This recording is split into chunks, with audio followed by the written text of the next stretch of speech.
I want to read you a brief statement.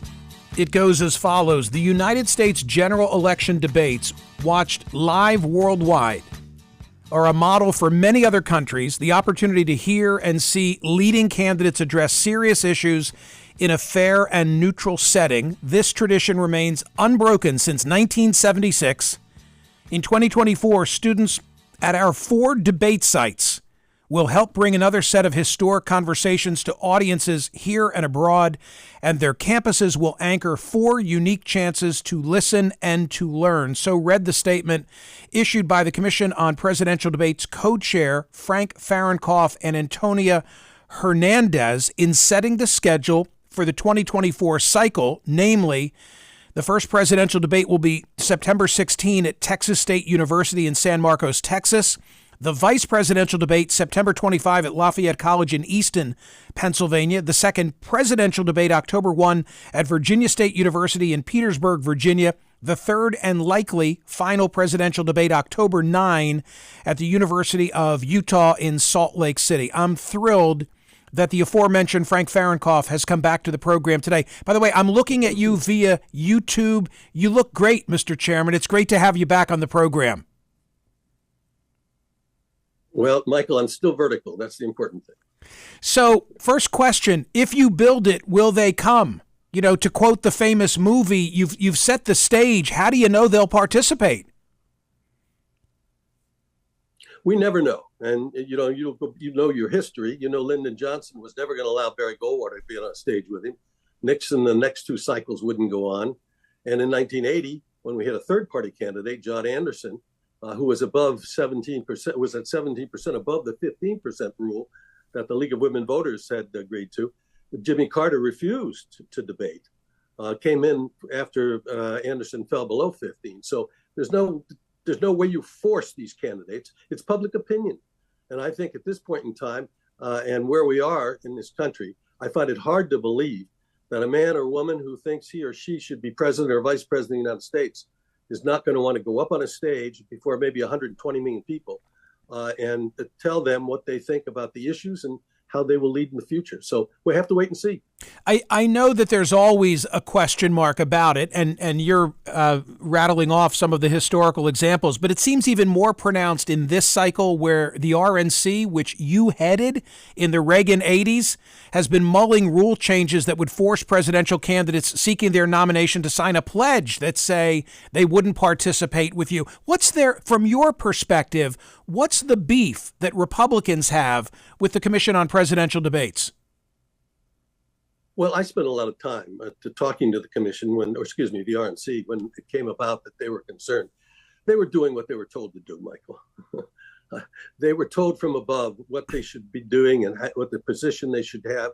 I indicated to them that most of the things that they were complaining about, one was legitimate, but we already indicated to them that we were going to have to move forward the first debate because, 2020 was very unusual because we had the virus. And we had, therefore, state after state going early mail-in ballots. And therefore, when we scheduled it, it was long before that hit. So we had to move back the debate closer to when early voting started. So we began a real good relationship with the Association of States, Secretary of States, to find out what the laws were going to be in each state. And that's where we came back to September 16th, being the first debate. So it's a process that, we're going through. I don't know, the RNC said they withdrew from the CPD. How you withdraw from something that you've never been a member of? We have no connection whatsoever and never have with the Republican National Committee, the Democratic National Committee, or the other 2 committees that will probably, and certainly they've satisfied their requirements to be still on the stage, the Libertarians and the Greens, if they can show that they conceivably could get 270 electoral votes. Right. And in this particular cycle, Mr. Chairman, you've got not only the Republican Party, Democratic Party, but you've got some recognizable names who are in the mix. Robert F. Kennedy Jr. running as an independent. Who knows what happens with regard to no labels? So the 15% threshold, which is another subject of debate every 4 years. Explain the thinking in that. Yeah, yes, it is.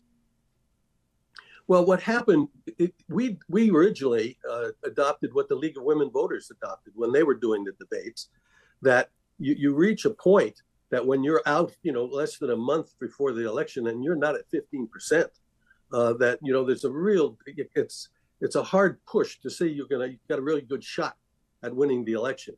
So we adopted the same rule that they did. It has been, you're correct, Michael, it's been debated time and again. It's been debated by the commission, whether it should be lowered, whether it should be raised.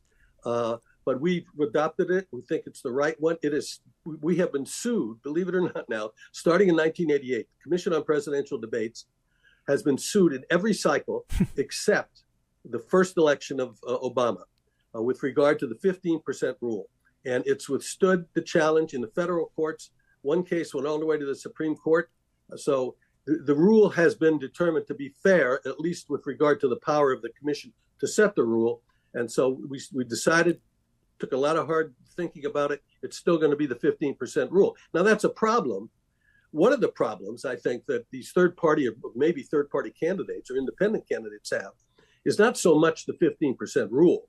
I think some of them are already above 15% in the polls that are out there now. The problem is being on enough state ballots to conceivably be at 270 electoral votes, to have a chance to get 270. And as you know, each state is a little different as to what their determination is as to how you can get on the ballot. Some states it could be a petition signed by 50 voters. Another would be 250 voters or 1,000 voters. And that's a hard work to go state by state to get on those ballots. That's the real challenge. Okay, so if there's a candidate who is at 22%, but they can't make the case that they're on enough state ballots to reach 270, they will not be able to participate in the Commission on Presidential Debates. That's correct. That's correct. You've got to be in a position where you're going to be a valid candidate. And I think 1980, the John Anderson incident, where Anderson was at 17 by the first go around, he was invited. He was an independent voter. He was invited by the League of Women Voters and accepted. Reagan, the former governor of California, was actually there. He was passed all the tests. He was invited by the league, and he said yes. And Jimmy Carter, the president of the United States, who I've got a great deal of feelings for with what's happened with the death of his wife, a really fantastic woman at this time. But he said, hell no, I won't go. I won't go when you got a third-party candidate in there. And he didn't go. I was at that debate. It was in Baltimore. It was John Anderson and Ronald Reagan.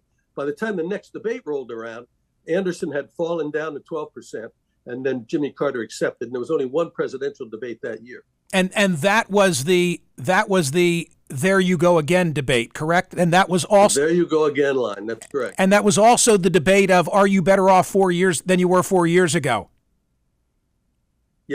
Yep. And I think we may hear some of that in this next year. Mr. Chairman, I want to ask you this question. Every day on my website, I think you know this, I have a different poll question. I do it when I'm on CNN as well. Mm-hmm. And I'm asking today whether, if there are debates, and we hope that there will be in the fall of 2024, whether they will significantly influence the outcome of the presidential race. What I mean by the question is that people are so polarized. They're so dug in wearing a red jersey or a blue jersey. I'm wondering if the debates are still of consequence.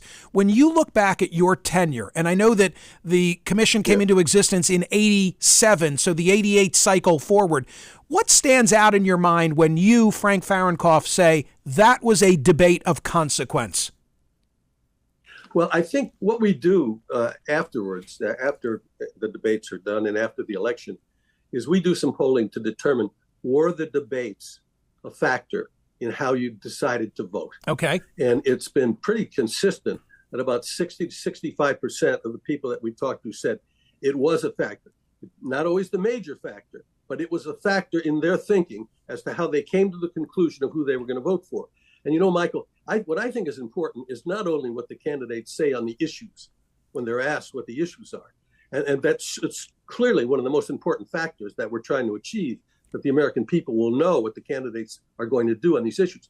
But having to observe the candidates on the stage and how they conduct themselves and their relationship with under pressure and so forth. Because the one thing I've come out of it, I've been asked 100 times, what have you really learned? And what I've really learned is that the American people want to like and respect their president. That's very, very important. So that ties in with, is it a factor in how you vote? It's hard to put your arms around exactly what it is, but it's certainly something that I've learned. Okay, and so Reagan comes to mind, right? I mean, in 84 in the re-election, when he says that he will not exploit the youth and inexperience of his opponent Walter Mondale, and even Mondale is laughing, like he's proven his likability. Yeah, I tell you, when, as you know, the first debate that year, President Reagan did not do well. And, it's kind of an interesting thing historically. If you look at Obama and you look at W., the first debate, most incumbent presidents have not done well. I think in most cases, it was clearly, from what I understand from the Obama people, President Obama didn't want to do the study of the books. And so I'm the president of the United States. I deal with these problems all the time. Right. I don't have to read a bunch of books to know what the Right. position is. But between the first debate, when Reagan had done so poorly, and we were meeting planning how he was going to go to the second debate, none of us had the courage to ask him how he was going to answer if that question was going to be asked, because, we just didn't do it. But when he was on the stage, I was there in the front row. And when the question was being asked, he looked down at me and gave me a wink. And I said to my friend who was sitting next to me, I don't know what he's going to say, but I think it's a good one. And you're right. Mondale laughed. And I was with Fritz up the University of Minnesota a year or two after that. And he told me very frankly, he knew he was done.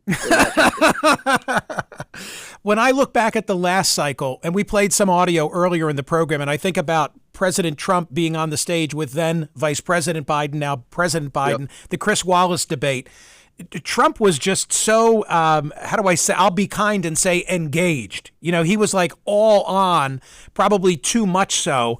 That's what stands out from that cycle of debates. Yes. is he was unrelenting, is I think how I would put it. Well, he also broke the rules. The rules were clear to both of the candidates that when the moderator, who turned out to be Chris, when you start in one of the 6 15-minute segments, that each candidate gets to talk for 2 minutes without interruption. And there's no question, he broke the rules right away, going after Joe during what should have been Joe's 2 minutes uninterrupted.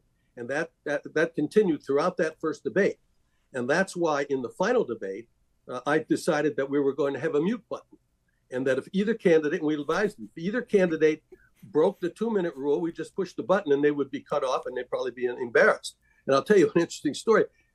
About a week after the election, Rudy called me, Rudy Giuliani, who was a contact person for Trump with the commission. And he said, Mr. Chairman, I think if the president had handled himself in the first debate like he handled himself in the last debate when you had the mute button, he might be the president-elect right now. And I said, Rudy, that may have been true, but I'm told you were one of the people who told him to break the rules. And he said, well, yeah, I am. This is really interesting. The public, I think, conflates what's going on now, where the parties call the shot and they have a network partner and they select the moderators, with what goes on when you step in. I mean, correct me if I'm wrong. You've set the schedule. It's not like you consulted any of the candidates. You said, here's what the schedule will be, right? We picked the dates, we picked the locations, we picked the format, and we picked the moderators. The only thing we tell the candidates are, here, you've agreed, you're the nominee. If you want to accept, here's where you go, and that's where it is. Now, I mean, if there are suggestions that they want to make, in fact, I can't remember what particular debate it was, but we wanted to have them seated at a table, where we've had some experiments in the past with candidates. We find that the nature and tenor of discourse actually changes when the two people are seated at a desk with the moderator. But both of them agreed that they'd rather use the podium. They felt more comfortable at the podium. So, we said fine, and they had podiums. So we will make adjustments when it's got to be both sides, got to be mutual.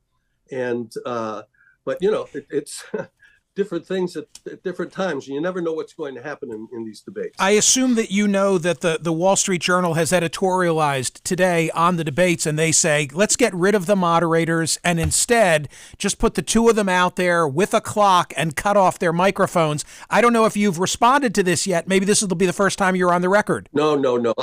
Over the years, I've talked to Paul a couple of times on this, and Jerry Seib, who I think kind of likes what we do.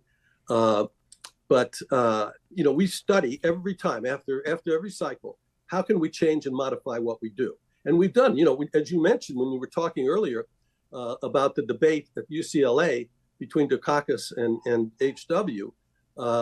At that time, there was a moderator and 3 panelists.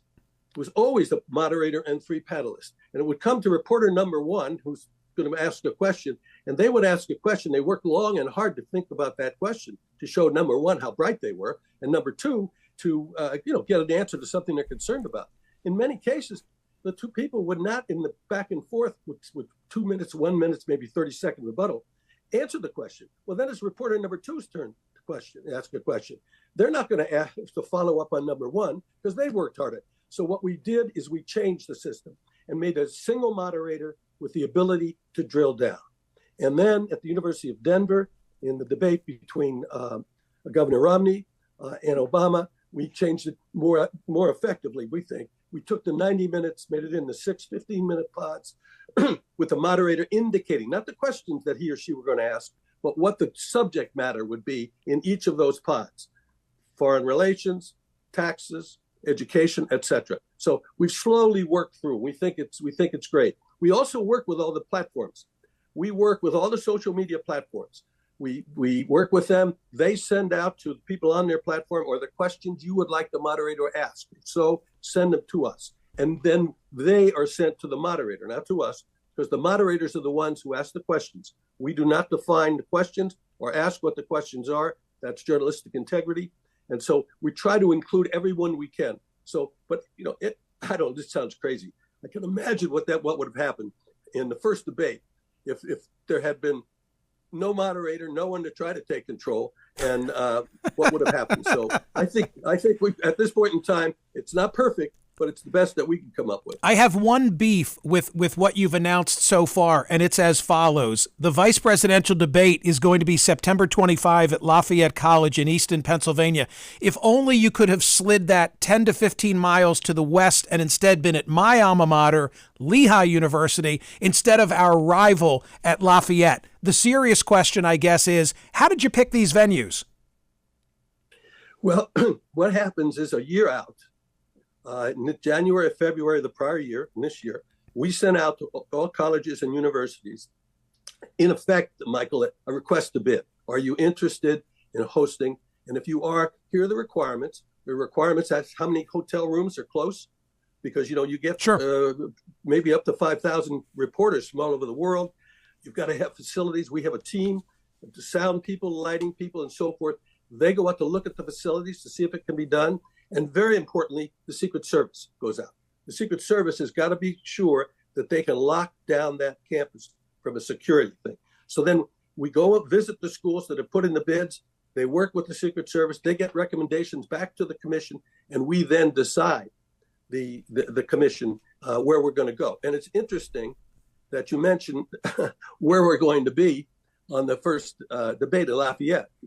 Unbeknown to me, the present president of, at the time, I didn't know it, the present president of Lafayette lived across the street from me in Reno, Nevada, when she was a little girl, and used to play with my daughters. And she is the great granddaughter of Casey Stengel. Wow, that's great. That's great. Good trivia. But that's not why she got it. That's why you're going to Lafayette instead of Lehigh. Mr. Chairman, can I just say this before we have to wrap up? Sure. We have only scratched the surface, and I think you've again achieved the purpose that I had, which was to inform my audience of the amount of deliberation, the thought, the experience, the history that goes into this, because people probably don't think of it until every 4 years when they turn on the debate, but you're hard at work at it with your co-chair and with the commission, all year long, whether it's an election year or not. And I think that they should take some confidence from this brief conversation. So thank you. Thank you, Michael. And by the way, we're working with 40 countries around the world with people who put together debates in their countries. It's pretty amazing. Yeah, well, we send setting the standard. To assist. You're setting the standard. Happy Thanksgiving, and thank you for coming back. Same to you. Okay, and you're looking great, and I mean that. You really are. Frank Fahrenkopf, the guy is ageless.